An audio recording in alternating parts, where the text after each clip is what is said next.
Miniature Landscape Hobbies is proudly supported by these sponsors. Every once in a while, I like to cover something different. Usually, I like to do a miniature piece that relates to my travels, particularly in Asia. And fortunately, I also have a good relationship with Anavrin, a cool booknook kit manufacturer that makes nifty products, often of iconic Asian landmarks. It was with this in mind that I was contacted by them to feature their latest booknook, Omiyode Yokocho, the famous alley full of densely packed izakaya, or restaurants, in Shinjuku, Tokyo. Since I'll actually be in Shinjuku next month, and may stop by Omiyode Yokocho, which is also known as Alley for some reason, I thought this kit would make a good subject. Now if you're watching this video, it's not to discover my travel plans, but to learn about this kit, to determine if it's a good hobby project for you, and if it's worth spending money on. So let's dive into this booknook and give it the review treatment. The Omoide Yokocho kit comes shipped in a flat box with a pleasing appearance. The important details are shown at the side.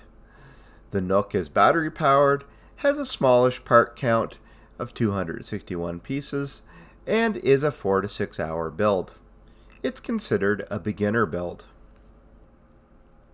In terms of Anavrin's other kits, I've worked previously with the Ginsen Onsen Booknook. This is a huge kit of over 1,000 pieces with lots of moving parts. It says it takes about 10 to 20 hours to build, and I would say it was much closer to the 20 side. This kit was a definite challenge, though very fun, and the complexity gave my skills a real run for their money.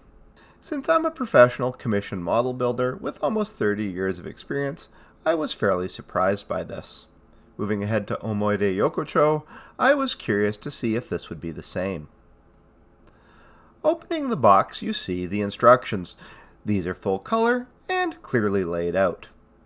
With previous Anavrin instructions, I noticed the odd mislabeled part, but this one was error-free.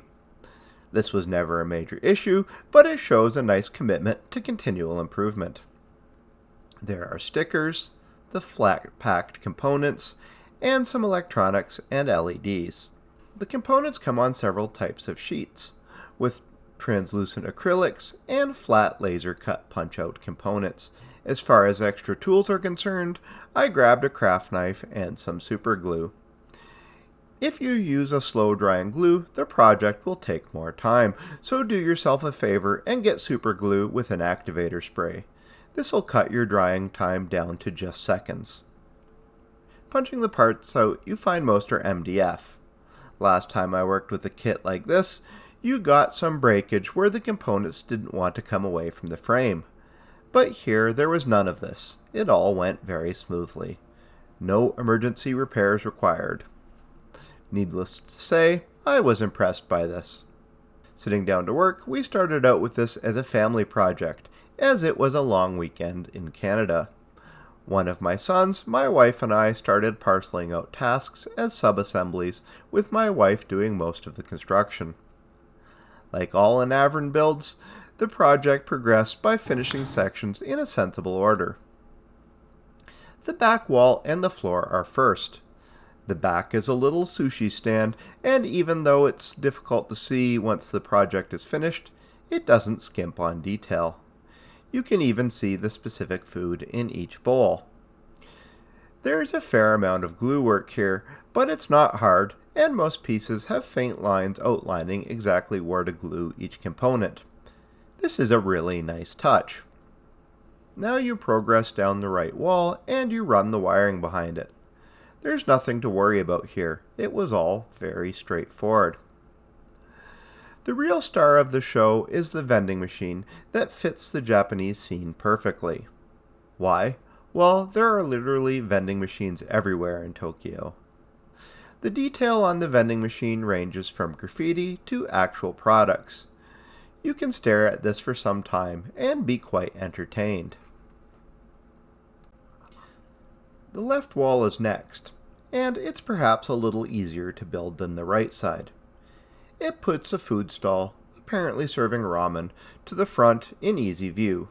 Again, it is detailed right down to the noodles. Although I prefer the artistry of the sushi counter at the back wall, this one is still a really cool little vignette. Most of the actual build is finished at this point, so it's time to place the cat and put on the clear acrylic dust covers. The top dust cover lets you see the scene from above, which is a cool angle. If the acrylic reflects too much light, it's easily removable. Before moving on in this review, I feel compelled to point out a few of the Easter eggs and characterful elements in the booknook. First are the acrylic light globes and the light panels. These make for an ambiance that suggests a nighttime alleyway with plenty of depth from front to back. I think this nails the intended atmosphere of the piece perfectly. The no smoking sign is a fun addition, simply because tourist views of Omoide Yokocho say that the alley is choked by cigarette smoke. Maybe the local bylaws are trying to fix this? I don't know. Lastly, there's this, the bathroom sign. This is kind of an inside joke. Remember when I said Omoide Yokocho is sometimes called Alley? Apparently it earned this moniker because there are no bathrooms. Hopefully Anavrin adding a bathroom helps out with this. So there you have it, the build and highlights from this characterful set. But what do I really think of it? Well, I like it.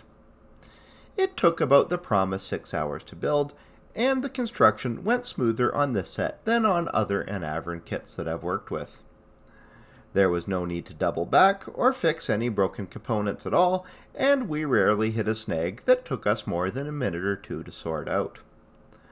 The result was a process that was more of a mild challenge than anything, just enough to be rewarding with a complexity that just about anyone could handle.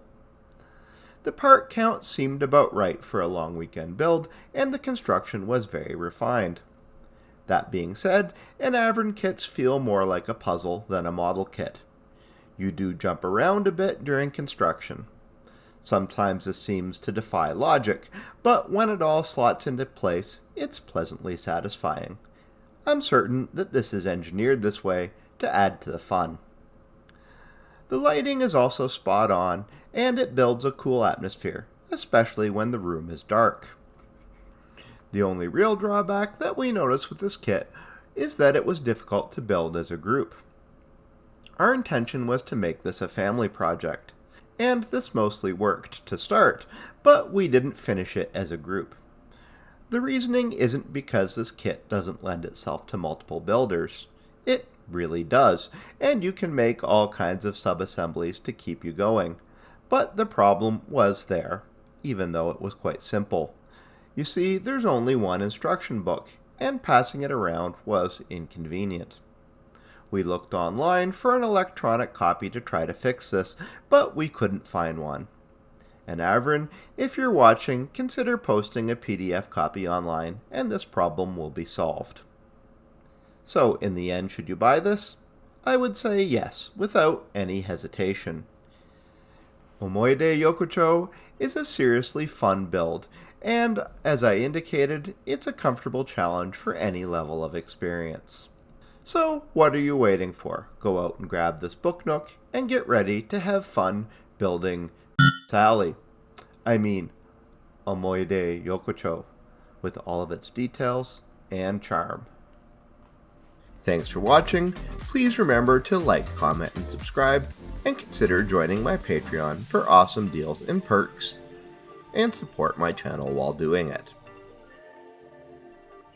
See you next time for more miniature gaming, painting, and diorama videos. But most importantly, until then, remember to keep building life in miniature.